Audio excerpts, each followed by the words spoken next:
Hey everyone, it's Bella from mergerdata.com, and today I'm going to be walking you through a manufacturing sales dashboard. So let's go ahead and get started.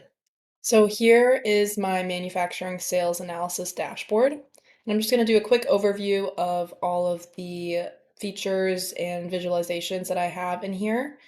So over on the upper left-hand side, we have our key KPI numbers. So we have our total sales revenue, total number of sales, types of products, and average order size.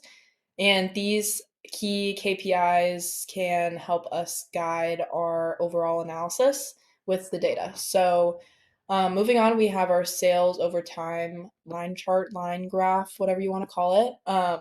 So we have this split up by quarters.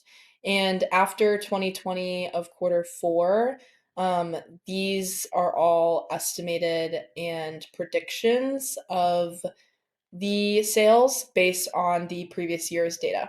So we also have our average sales, which is 5.84 million. Moving on, we have our top three reps, and this is based on the amount of sales that they generate.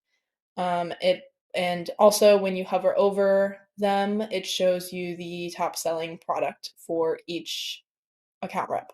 Over on the right-hand side, we have leading RM. There's only two RMs in this data set, so we have the top selling one based on sales first, and then the second one based on sales second. We also have a map here that is separated by city. So if we hover over, we can see that Houston and their total sales, as well as Charlotte and Greensboro. We can also filter. So if we click Houston and give it a second to regenerate, the overall dashboard is going to change based on the Houston numbers. So that is pretty cool. So let's reset it. And then we have top five products. So top five selling products and their quantities sold. Products over time. So how many products are we selling over time based on quarter.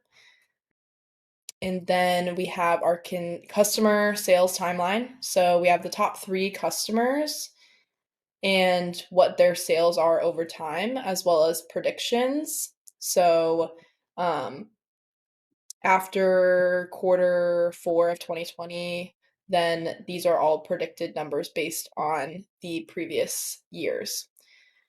Lastly, we have our customer sales. So the total customer sales just separated by each customer.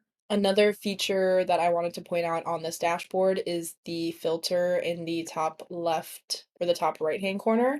So if I go ahead and open this up, I can filter by city, state, customer, or product.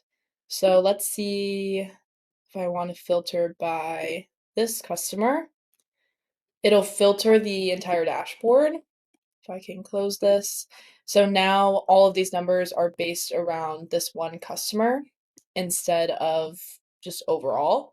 So this can be really helpful if you want to narrow down your customers or your products or both at the same time.